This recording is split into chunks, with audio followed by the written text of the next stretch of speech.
نمازیں 5 ہوتی ہیں، مگر عاشقوں کی نماز دائمی ہوتی ہے۔ ان کا خمار ایسا ہوتا ہے جو نہ 5,000 نمازوں سے اتر سکتا ہے۔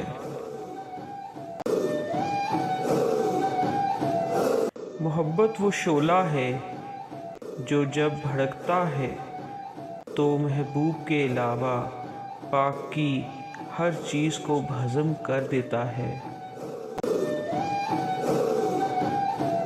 تم میری شاہ رگ سے بھی زیادہ قریب آ گئے ہو، میں تمہیں کب تک پکاروں؟ پکارا تو اس کو جاتا ہے جو دور ہو۔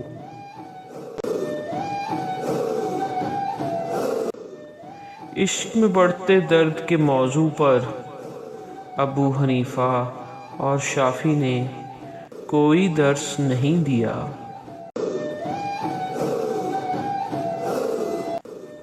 عاشق کو ہر لمحہ خدا کے 100 پیغامات آتے ہیں۔ وہ ایک بار پکارتا ہے اے میرے رب، اور خدا اسے جواب میں 100 بار لبیک کہتا ہے۔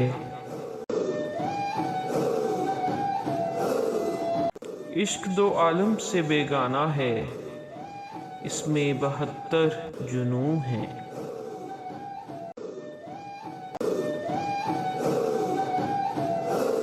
جب عاشق کے دل میں محبوب کی محبت کی بجلی چمکتی ہے تو جان لو کہ محبوب کے دل میں محبت ہے۔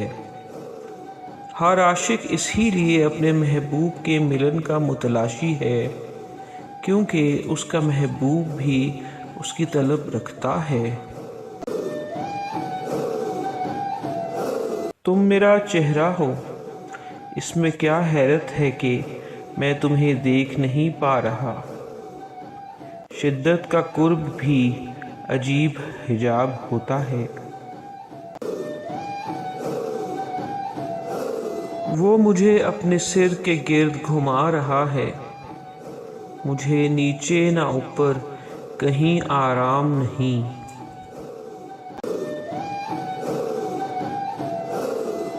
بندہ ہر وقت عزت اور نیک بدلے کا طالب رہتا ہے۔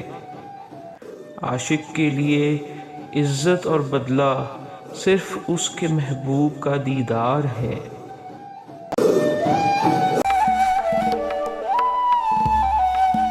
غور سے سنو، اللہ پر بھروسہ رکھو اور ڈرو نہیں۔ جتنی محبت تم اپنے رزق سے رکھتے ہو، تمہارا رزق اس سے زیادہ تم سے محبت رکھتا ہے، اور صرف اس لیے دیر لگا رہا ہے کیونکہ تم اپنی ذات کی نفی نہیں کر رہے۔ اگر تم اپنی ذات کی نفی کرو تو تمہارا رزق خود تمہارے پاس آئے گا اور ایک عاشق کی طرح تمہارے قدموں پر گر جائے گا۔ یعنی ہمیں اپنی کوشش پر بھروسہ کرنے کی بجائے اللہ پر مکمل بھروسہ کرنا چاہیے۔ جو خود کی بجائے اللہ پر بھروسہ کرتے ہیں ان کو اللہ کسی پریشانی کے بغیر خود رزق مہیا کرتا ہے۔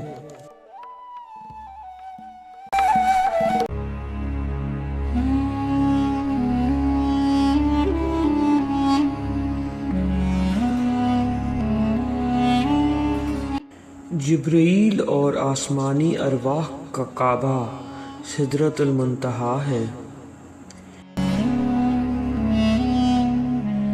پیٹ پوجا کرنے والوں کا قبلہ کھانوں سے بھرا دسترخوان ہے۔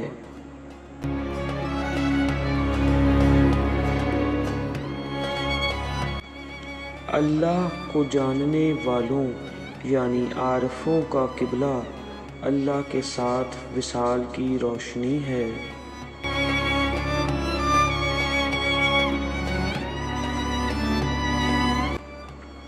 فلسفی کی عقل کا قبلہ تخیل ہے۔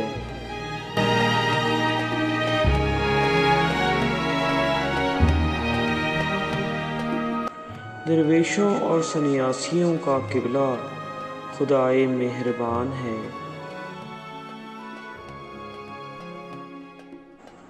چاپلوسی کرنے والوں کا قبلہ سونے کا بٹوا ہے۔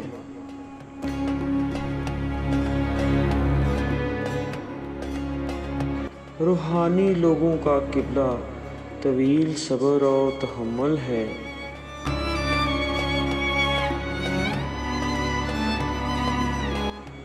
ظاہری صورت کی عبادت کرنے والوں کا قبلہ پتھر کی مورت ہے۔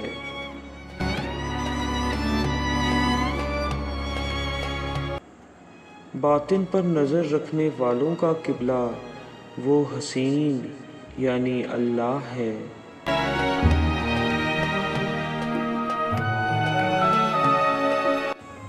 ظاہر کی عبادت کرنے والوں کا قبلہ عورت کا چہرہ ہے۔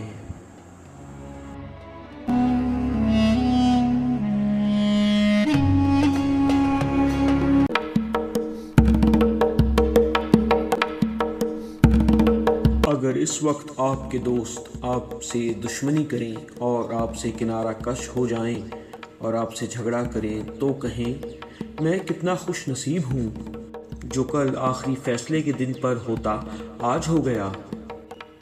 یہ دنیا والے میرے دشمن بن گئے ہیں تاکہ قیامت مجھ پر پہلے سے واضح ہو جائے۔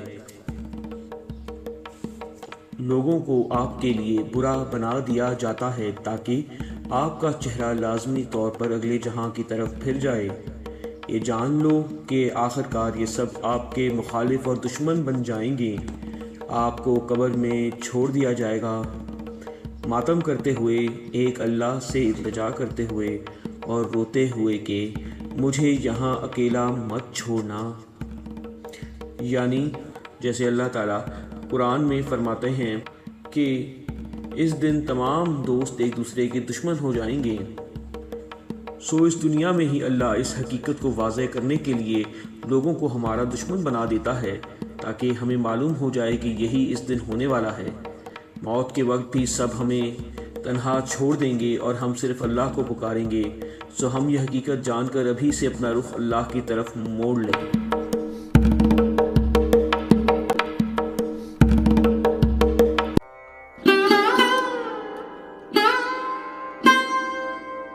ہر چیز جو تمہارے لیے باعث راحت ہے، ذرا اس وقت کو سوچو کہ جب تم اس سے جدا ہوگے۔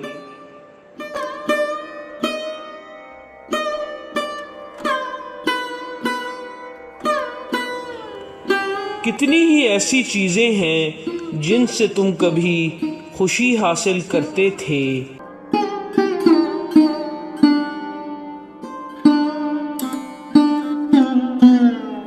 مگر آخر وہ تمہارے سے جاتی رہیں۔ جن سے تم اب دل لگائے ہو وہ بھی باقی نہیں رہے گا، اس سے دل نہ لگاؤ۔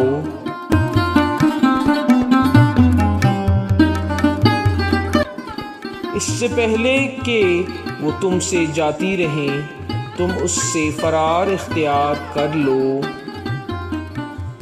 یعنی دنیا میں ہر چیز فانی ہے اور ختم ہو جانے والی ہے، اس لیے چاہے کوئی انسان ہو یا کوئی شے، کسی سے بھی دل نہیں لگانا چاہیے۔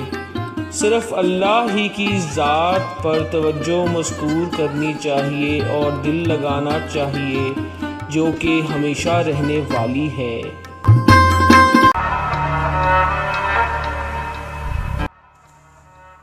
یہ سوچ کل میں یہ کروں گا یا میں وہ کروں گا انتخاب کی طاقت کا ثبوت ہے۔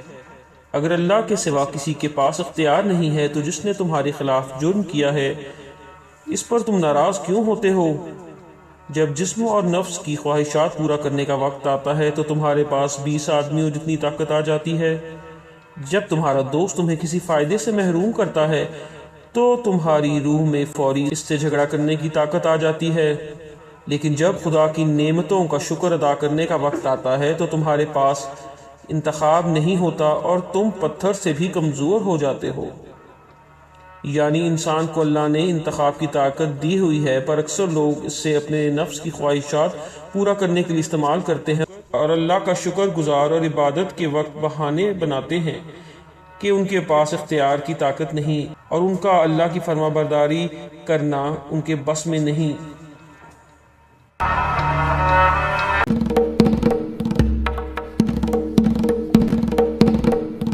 زمین اور آسمان کے تمام ایٹم اللہ کی فوج ہیں۔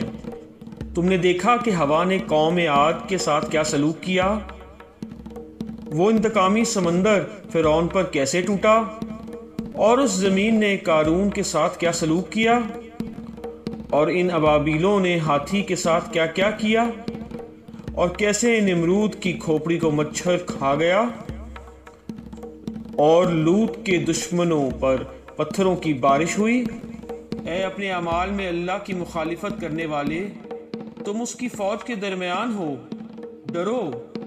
اگر وہ آنکھ سے کہے اسے اذیت دو تو آنکھ کا درد آپ پر 100 تکلیفوں کا باعث بن جائے گا، اور اگر وہ دانتوں سے کہے اسے تکلیف دو پھر آپ اپنے دانتوں سے عذاب پاؤ گے۔ یعنی ہمارے اعضاء اللہ کی فوج کے مانند ہیں، سو انسان کو اللہ کی نافرمانی کرتے ہوئے ڈرنا چاہیے، کیونکہ وہ ہم پر مکمل طاقت رکھتا ہے اور ہمارے اپنے جسم کے اعضاء سے بھی ہمیں کسی بھی وقت سزا دینے پر مکمل اختیار رکھتا ہے۔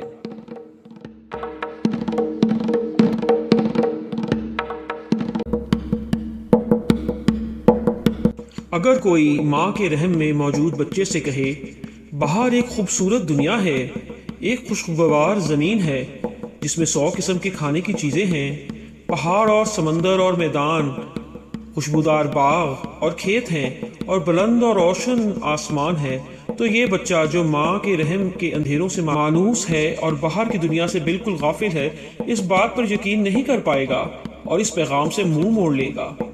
اسی طرح اس دنیا میں جب اللہ والے عام لوگوں سے دوسری دنیا کے بارے میں کہتے ہیں کہ یہ دنیا ایک بہت ہی تاریک اور تنگ گڑھا ہے، باہر ایک اور دنیا ہے جو کہ ایسی نہیں، تو عام لوگ بھی اس بات پر یقین نہیں کر پاتے۔